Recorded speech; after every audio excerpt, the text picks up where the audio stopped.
warahmatullahi wabarakatuh. In this video, we will presenting about the subject modern philosophy started from page 157 until 164.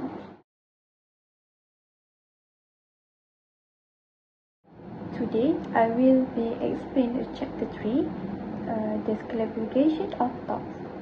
This chapter explains that all human thought come from two main sources, which is number one is senses and number two is thinking. This classification is important because thoughts differ in their nature and characteristic. In general, thoughts are divided into two categories, which is number one is simple thoughts and number two complex thoughts. Definition of simple thoughts. Simple thoughts are ideas that enter the mind directly and cannot be broken down into simpler components that arise from basic human experience. Type of simple thoughts. First, simple thoughts may come to a single sense, such as color through sight, sound through hearing, and rawness or smoothness through touch. Second, simple thoughts may also arise through multiple senses acting together. For example, idea of attention, shape, and motion. Third, some simple thoughts arise from thinking alone without the involvement of the senses. For example, include doubt, conviction, and will. Fourth, simple thought may be produced from a combination of sensation and thinking, such as forgetfulness, hunger, and pain. According to John Locke's view, ideas of place and time are also considered simple thoughts. The idea of place arises through see and touch, while the idea of time results from cooperation between the senses and thinking, allowing the mind to reflect on feeling and thoughts. In understanding reality, humans rely on the senses such as sight, hearing, and touch. However, this sensory information is organized and interpreted by the intellect. The intellect connects the idea of space and time, where space expands in multiple directions while time moves in only one direction. Complex ideas. Complex ideas are formed from the combination of the simplest ideas. Complex ideas are produced when the intellect compares, distinguishes, and combines simple ideas. These complex ideas are divided into three main types, which is number one is quality, number two is substance, and number three is relation. Quality. Quality refers to sensory impression such as beauty, sounds, or color. This quality do not exist independently outside object, rather they exist as general concept in their mind. Substance. Substance is the intellect assumption of the existence of an object essence. The true essence cannot be known because we only recognize the object through the sensory qualities. For example, an orange is known through its color, taste, smell, and touch. Relation refers to the connection between ideas in the mind. One idea can trigger or recall another. This relation exists in the intellect, not in physical reality. So in conclusion, much of human knowledge exists within the intellect rather than being a direct reflection of the external reality. Chapter 4, the relationship of the mind to the external world, where Locke claims that all the ideas contained in our minds, including the ideas of time and space and the like, originate from only two sources, sensation and reflection. He views man as the measure of all truth, where truth is shaped by the individual's mind via sensation and reflection. The external world connects only through personal ideas formed thereby. He opposes Spinoza, who asserted that individuals are not independent realities, but rather accidents of one single reality. Locke believes there are two kinds of qualities that distinguish things: primary qualities and secondary qualities. The primary qualities cannot be separated from the body that possesses them under any circumstance.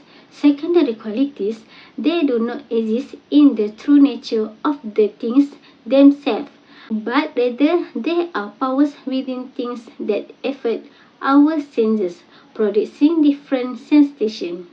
Primary qualities are, for example, solidity, extension, shape, motion, number, truly exist in objects and are represented by our ideas.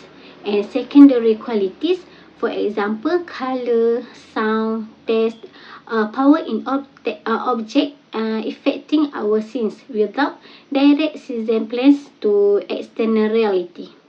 Luke says it is obvious that the mind does not know things directly, but knows them through its ideas of them, and that the degree of truth in our knowledge depends on how much our ideas correspond to the real things.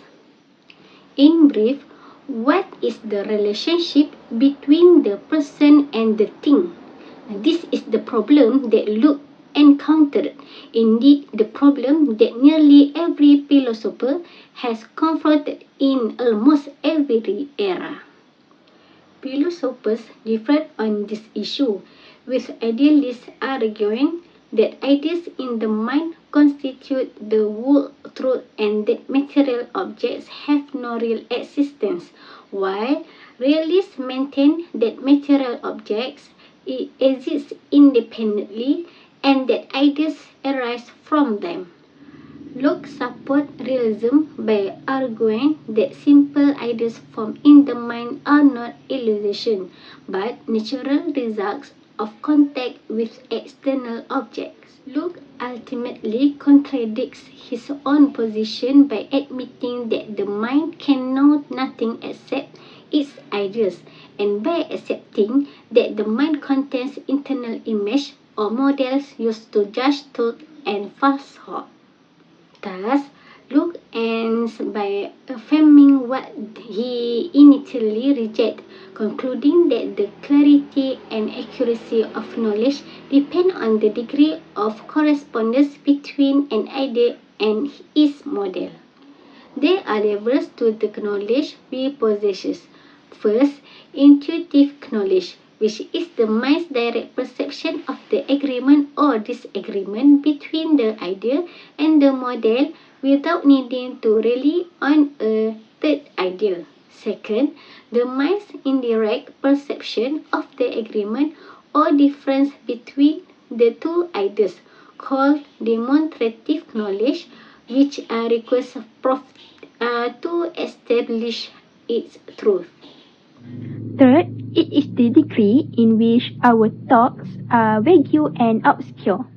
As for the first intuitive type, its example is our knowledge of the existence of ourselves, because this truth is directly perceived by the mind and does not require proof. As for the second type, its example is our knowledge of the existence of God. This is demonstrative knowledge because it requires evidence and it cannot be directly perceived. Locke's proof of his existence is the purpose found in the external world. He also confirms our existence confirm the existence of God because the powers within us require a creator who is an absolute power and a supreme intellect. As for the third kind of vague and obscure knowledge, it is our knowledge of the material world through our senses. But this third type, although it does not reach the level of certainty of the first two types, is inclined toward truth and correctness.